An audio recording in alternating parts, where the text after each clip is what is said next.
Les règles de dérivation. Donc, théorème 1, soit E et F de cas d'espace vectoriel normé, U ouvert de E, cas espace vectoriel normé, U ouvert de E avec petit a appartenant à U, donc U ouvert de E et A appartenant à U, alors l'ensemble des applications différenciables en A, l'ensemble des applications différenciables en A, F qui est défini de U dans F est un cas espace vectoriel.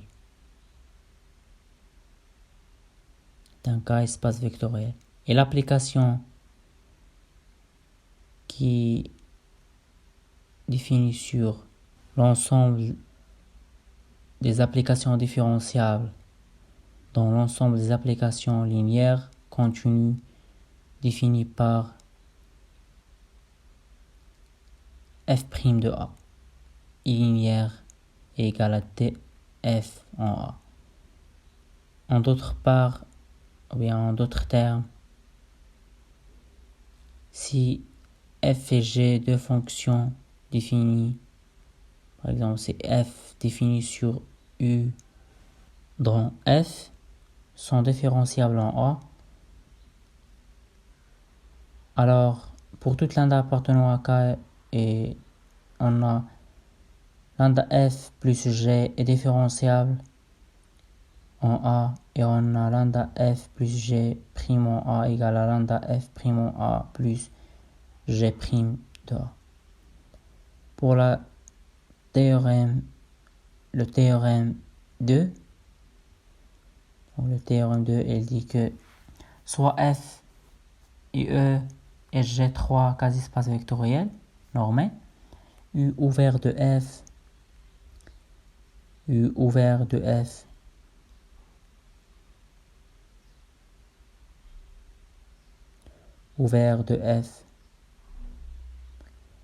F défini sur de U dans F et G défini de V dans G.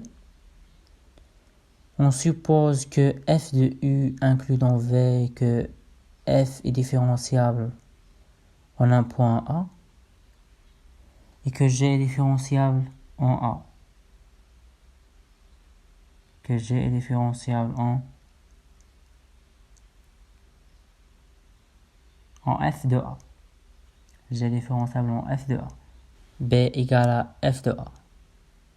Et on a G rang F' de A égale à G' de B rang F' de A plus G' de F de A rang F' de A.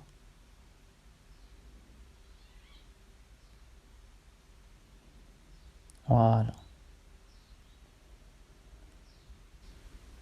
Pour la preuve,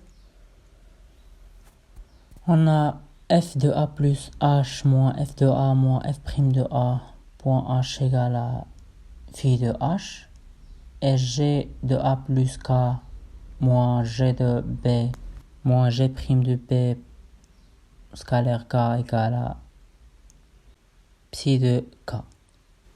On sait en mathématiques que les quantités bornées ils jouent un rôle très important en analyse, et pour cette raison on va donner une notion pour cette fonction. On note par grand O la norme de phi de h égale taux de la norme de h et la norme de psi de k égale taux de la norme de k. Donc GFA plus H moins GF de A moins G' de B fois F' de A point scalaire de H plus phi de H égale à psi de F de A plus H moins F de A, c'est-à-dire P de A plus U moins P de A moins G' de B scalaire F' de A scalaire H plus phi de h égale à phi de f de a plus h moins f de a.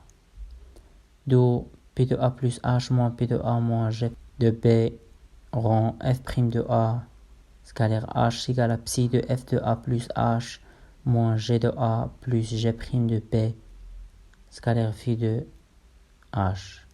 Il suffit donc de démontrer que la norme de g' de b phi de h plus phi de f de a plus h moins f de a égale à de h. Donc ça c'est tend vers 0 quand la norme de h tend vers 0. Or, la norme de g' de b phi de h sur la norme de h inférieure ou égale à la norme de g' de b fois la norme de phi de h sur la norme de h, et ça tend vers 0 quand la norme de h tend vers 0. Et on a la norme de phi de f de a plus h moins f de h sur la norme de h égale à la norme de sur la norme de h égale à la norme de égale à la norme de psi de f de a plus h moins f de a moins f de a sur la norme de f de a plus h moins f de a fois f de a plus h moins fois la norme de f de a plus h moins f de a sur la norme de h. Et ça tend vers 0 quand h tend vers 0. Tend vers 0 quand h tend vers 0. Et la norme de f de a plus h moins f de a sur la norme de h inférieure ou égale à f' plus la norme de phi de h sur la norme de h. Et ça c'est inférieur à la norme de phi de h sur la norme de h. Et c'est clair que ça tend vers 0 quand h tend vers 0. Alors g' de phi de a plus phi de f de a plus h moins f de a tend vers 0 quand h tend vers 0.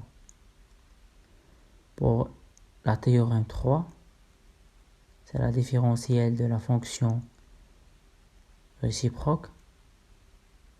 Fonction réciproque.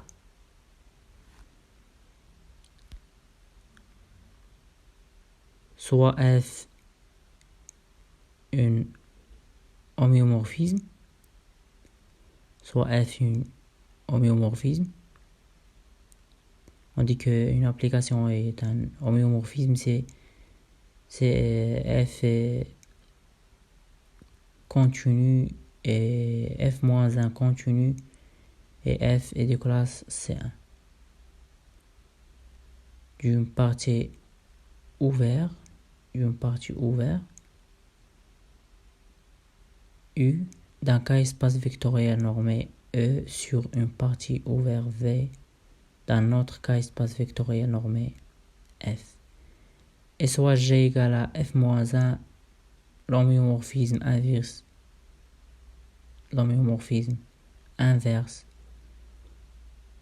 On suppose que F est différent. On suppose que F est différenciable, c'est-à-dire j'en def pour ne perdre pas le temps. Donc, en A appartenant à U, alors G est différenciable en B égale à F de A. Si et seulement c'est F' de A appartenant à l'isomorphisme défini de E dans F. Et dans ce cas, on a F' de B égale à F' de A moins 1. F' de B égale à F' de A moins 1. Et pour la preuve, c'est facile. Soit f défini de U vers F et G défini de V vers E. Donc, G rend F égale à l'identité de E. f rangé égale à l'identité de f. Avec g' de a rang f' de a rang g' de a égale à l'identité de f. G' de b rang f' de a égale à l'identité de e. Puisque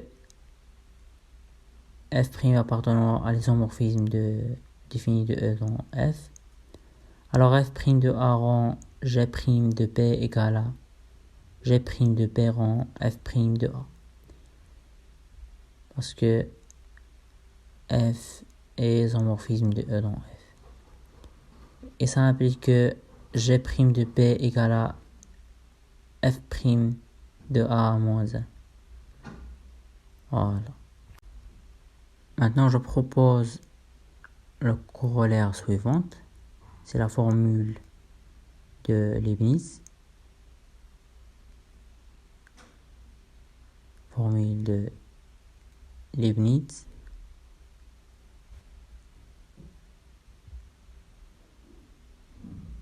Soit E, F1, F2 et G des quasi-espaces vectoriels normés. E, F1, F2 et G des quasi-espaces vectoriels normés. U ouvert de E. F1 défini de U vers F1 et F2 défini de E dans F2. Et B défini de F1 fois F2 dans G. Une application linéaire, bilinéaire, continue. Bilinéaire continue.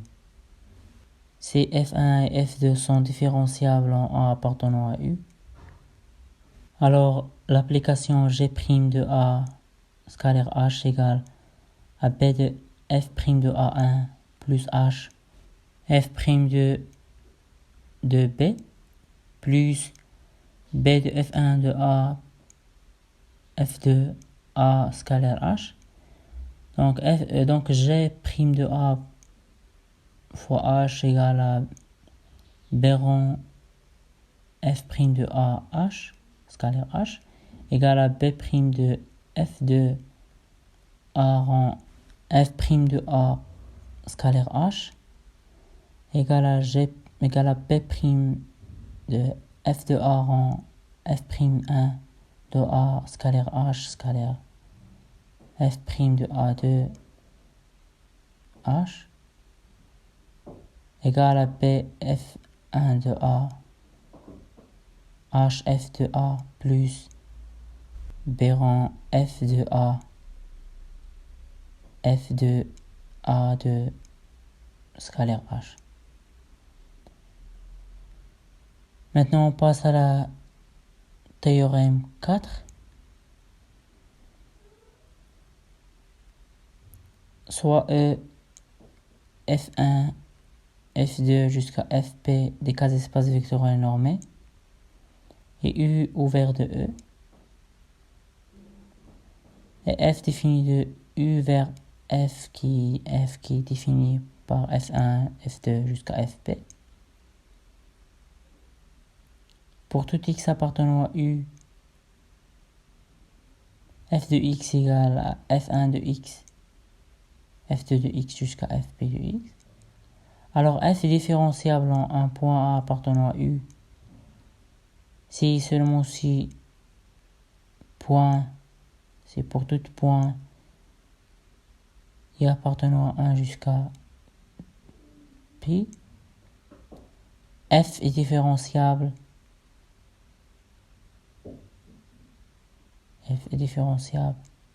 en 1. Et dans ce cas, on a f' de A égale à f'1 de A, f'2 de A, f'3 de A jusqu'à f'p de A.